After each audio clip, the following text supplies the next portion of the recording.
I'm going to start this conversation with something that you're already aware of, and that is our world is too small. So let's make it bigger. Let's talk to a person who's lived in three worlds. Uh, as Twitter often does, it puts us next to people on our timeline that we wouldn't otherwise. But maybe we should be next to them. Maybe we should talk to them. I'm with a good friend in the making, and that would be Kwabla, Tete, Torsu. Did I get the name right, brother? Kwabla Tete Kwabla. Torsu. Mm. Yes. One of these days. One of these days. Be patient with me, my man. Kwabla is from his first chapter. His first world is from the coastal country of Ghana, kind of on the western lip of Africa. How are you doing today, my friend? How you doing? Well, the only choice is to be happy. You know, I believe that life, as we see it, and then we wake up every day, it's our sole responsibility to make choices, and I prefer to make happy choices. Hmm, I like that. Yes. So yeah. So I try to be happy. Well, you're a man that speaks several languages. You have commented that the English language is a lot of fluff. I'm not going to disagree, by the way. But your name and your language means something. Uh, can you enlighten us?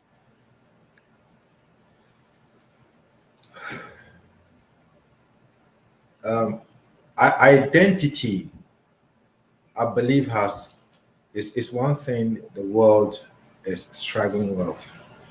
You know, who are we? What can we identify ourselves with? It's a topic that I don't think we have brought to the academic forefront, you know, to make justice to. So, like I said to you earlier on, I was born out of a belief, and that belief must have a formula, must have a foundation, must be consistent with something. You know, so clearly, um, the day we are born, the who we are should be elements, ingredients, you know, essence in the name that we carry through life. You know, so we can be identified with all of these phenomena. I mean, today most people are talking about astrology, and clearly, you know, you cannot talk about astrology and not talk about your birth date. And if date is relevant, why is day not relevant? Day should also be relevant. But most of us has cut ourselves off that.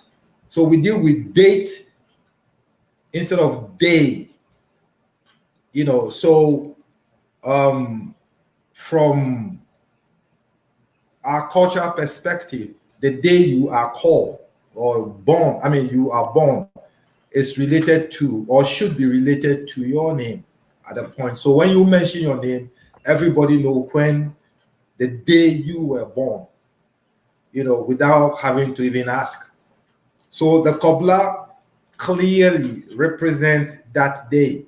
So everybody in the world who is an Ewe or has a knowledge of what I'm talking about wouldn't have difficulty understanding this.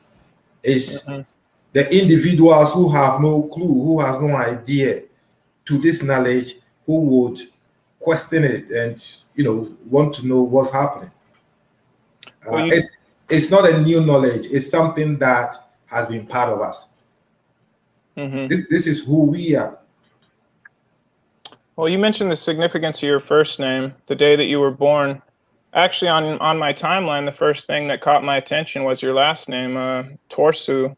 I'm familiar with words like Torah, sprezzatura, the Italians will say, the Taurus fields. All these words resonate with knowledge. Is that something that you were aware of in your last name?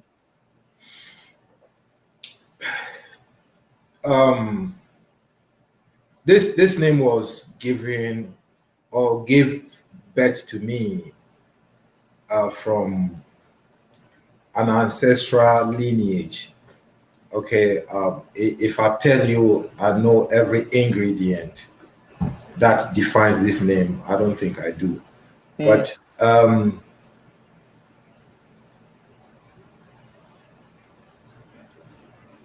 it's I don't know if it has anything to do with the existing names you mentioned, but I don't believe so because it's a whole different culture. It's a two different entity perspective of life. So through definition, if you hear the way I speak, it is not words, it's more of sound. Yes. So our language deal with sound than words. If we speak words, it becomes a bit mechanical to like really express our deep emotions. I like that. So sound becomes, it's a flow. So our alphabet, sorry, for instance, in English, they'll say A, we will say A, English will say B, we say B, so things like that. So this is our nature. I got it. This is our natural self. So when you mention Tete, the middle name, when you mention Tete everywhere, for the people who know, they understand that it is a name given to the second male, second born male. I got you. That is fairly specific. Well, before we get too deep into the flow, because you got it, my man. I am your other host today. Pleasure to have you with us. And my name is, you can call me Cujo. Does that name mean anything? Well, it's my first and middle contracted. I'm not a rabid dog, not all the time. And of course, my last name, well, I'll get to that later. But you mentioned the Iwe culture. Is that what would you say your first chapter in Ghana, what informs you? Is it family? Is it where you lived near the ocean? Was it the Iwa traditions? Well, I was actually born in Tete, near the Atlantic Ocean, and I moved to the military barracks, to the capital. So it's a whole different region comparatively, different attitude, different perspective of life, and all of that. If you are with the military, everything is mechanically militant. So this was my upbringing. My dad was in the military all his life, and he was clearly married and devoted to the military. That is all. If you see him, he's the definition of a very military disciplined man. From his fingernails, his hair, the way his outlook. You see it everywhere. The boots he put on. I mean, let me just show you something quickly. You see these shoes? Oh yeah. You see how clean they look? Yeah, I've worn them several times. I just get to clean them. Mm-hmm. You know, and I've heard a lot of praises, as to how I get to wash my, it's just nice for people to watch me, just wash my shoes, like dirty shoes, and wash them back, and they look so clean and new. And, it becomes a motivation to others. I was surprised to have heard people actually call me and tell me that they are inspired by what I do. So, they get to clean their old shoes instead of buying new ones. Well, let me ask it this way. Would you say that the Iwa traditions, you've mentioned sustainability and like reliance or accountability. Did that come more from your father's discipline or the traditions, or a combination? It has always been a way of life, but it requires energy to sustain it. Okay, so I think what my dad did was to place me in that position for me to realize that these are the needed things in life than what is out there, because um, I think in the 70s we start seeing a mixture of cultures, because we move around and things like that. Everybody seems to get to express, their culture, and then they believe that because it's their experience, it must be superior than everybody else's experience. So they've been that, things. Everybody want to influence somebody and all of that. And my dad was strong to get me to stay in line Mm-hmm. and not buy into those flimsy, things as reality.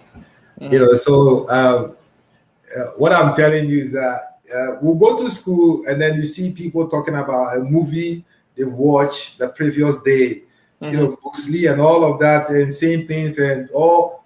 It's foreign to me because I am not privy to that. I don't know what that means. I have not watched it. It's not in my imagination. It's not in my head. Mm-hmm. So if you are not careful, it breaks you down because you feel like you are deprived from society. Society is ahead of you, and then all of those little things like Africa seeing certain group of Well, people.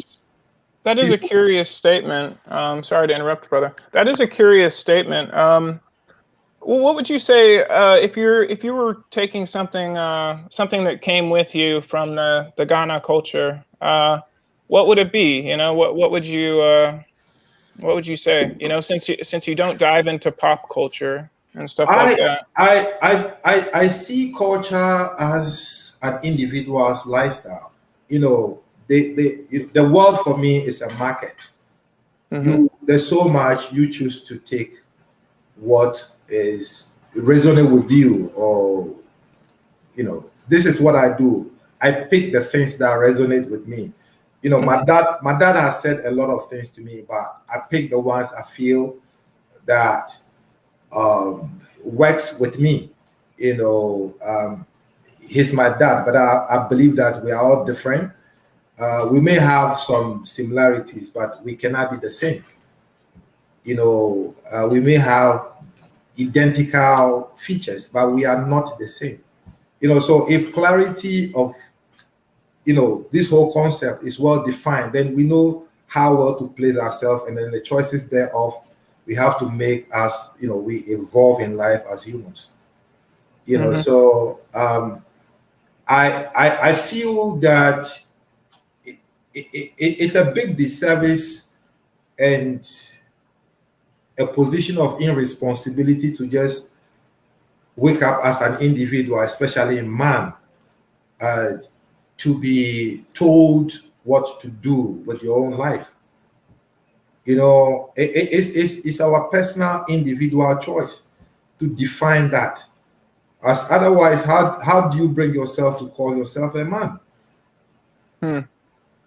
You are not Well, in tune with your own self, your own ability to make choices.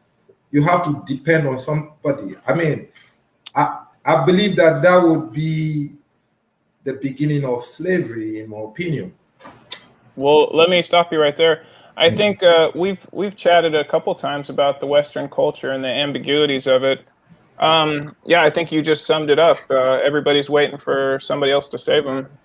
Um, well, I guess if we're kind of looking at the chapter at Ghana, you said you lived in different areas. So I'll ask it like Well, this. Go ahead. yeah, if you don't mind, you see, this whole thing about Western culture, I don't know what it is. Again, it's a lifestyle. I Mm, believe it is. I have worked extensively in the corporate world, and held various positions, managerial positions, and things like that. That is another world in its own. mhm, That world has its own culture. It has its own element, ingredients. It has its own processes and all of that. How much of that world do we understand? So that when we go in, um, you know where you are and what is prevailing. mhm. If you do not understand and know where you are, how do you even bring yourself to make any decision? So people are in the corporate world and they have problems. They have problems because you don't know what transpires there. You don't know what is happening. Number one, before you go into that world, you are given what is called a contract. You are given how do you call it, appointment letter. That appointment letter comes with inscriptions. Those inscriptions are sentences. They form paragraphs and all of that. Do you get to read every dot of that? Because that is where it starts from. It's not even about the organization. They've given you have a responsibility to read the documents they've given you because they want to engage you. Well, don't But get me started on the fine print. Um, Let me ask you this, just because I don't want to get too far off point. okay, all right. Give me a piece of wisdom that your dad passed to you along the way, and to wrap it up, just to give you a couple seconds to turn it over. Maybe send a salute out to the folks at Ghana. If this reaches them, maybe in the native tongue, however you like. Yeah, send a salute to them. Uh, um, as emotionally as it is, when I moved from the corporate world and connected with the ordinary people, and I saw a gap. I saw a whole disconnection of a great society that has been branded ghetto. Mm, Okay, I have been with this community. So Gaddafi, you saw, is coming from that community. So he's responsible for my 4-bedroom house back in Ghana now. He has a natural wisdom, very intelligent, but he has never been to school. He does not know how to read nor write. But when I spent 1 year with him, he was able to speak the English language. You get me? So you cannot define one human being as ignorant when you have not given him the opportunity to express themselves. You know, so that group that constitute over 50% on the continent of Africa called ghetto or wherever place they are.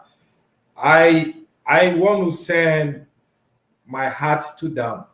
This group of people, I have been with them, ate with them, slept in their rooms.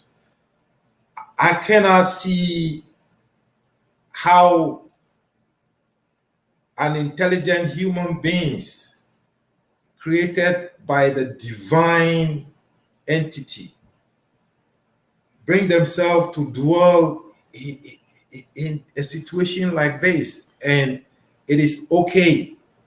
We should be ashamed of ourselves as humans to accept a situation like this. So I salute all the ghetto people way back in Ghana, from Community 1, Tema, Ashama, Nima, Mamobi, all the regions, the Volta region, the Northern region, the Ashanti region. I don't have much to say, but no, I think that said plenty. Just keep your heads high like you have always done, and just look forward for nothing but the best out of life.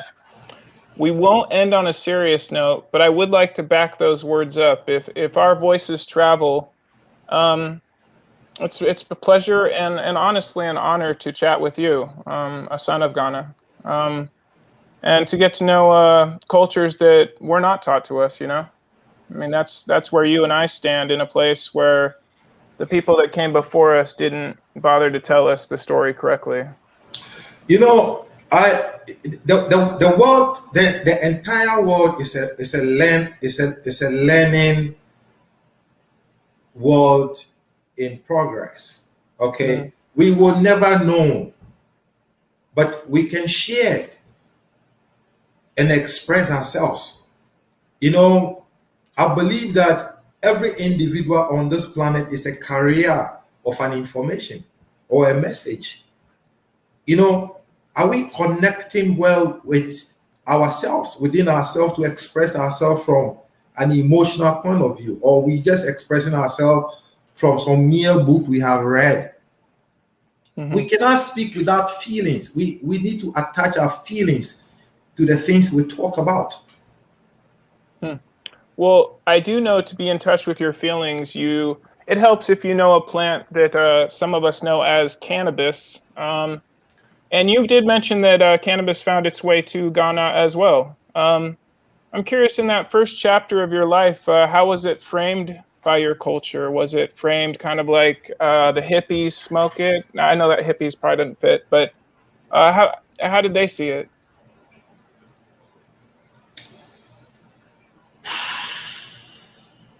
How do they say it? Well, let me begin by saying that creation has planted creativity, and these creativities, through all kinds of mystical phenomena, manifest all kinds of things. We cannot, as humans today, be confident with the knowledge we have to bring ourselves to define anything, to define the world for what it is.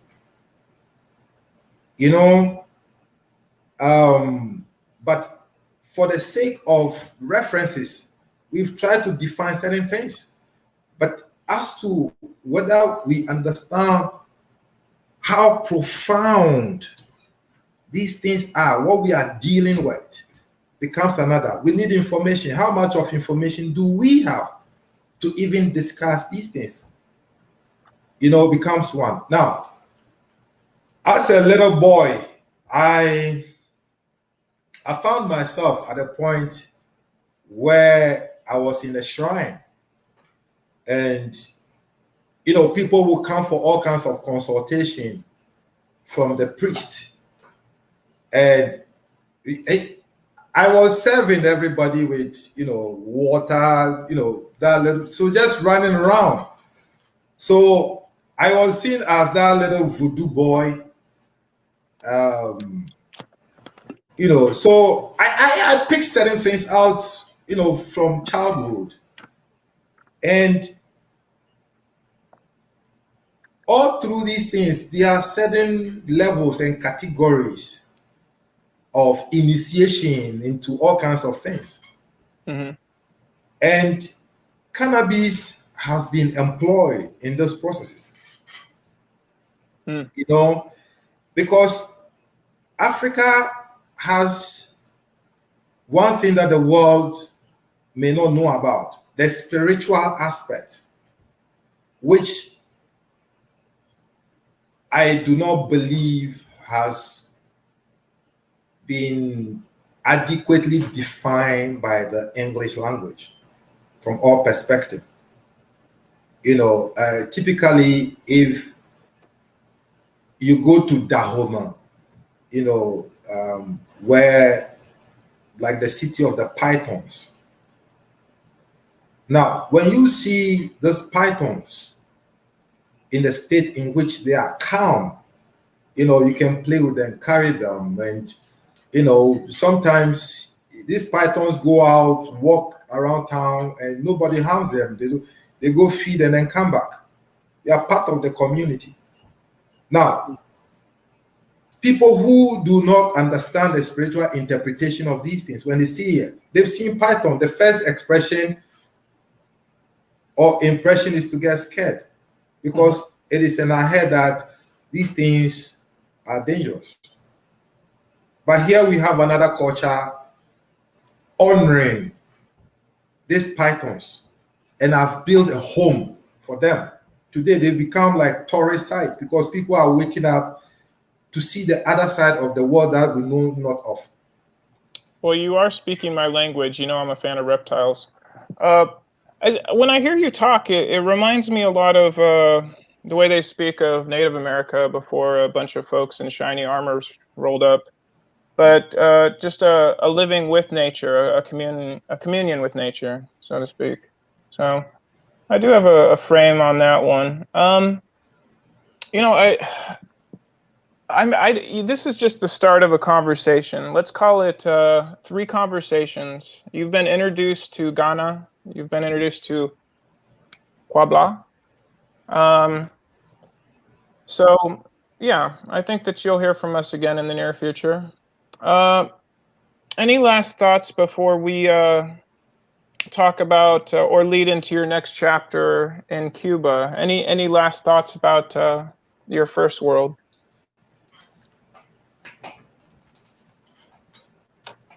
Humanity for me is not a country, it's not a continent. It is just connection. The ability to acknowledge the presence of who we are, that we are not above each other or below each other, but we are just different in equal ability, opportunity, to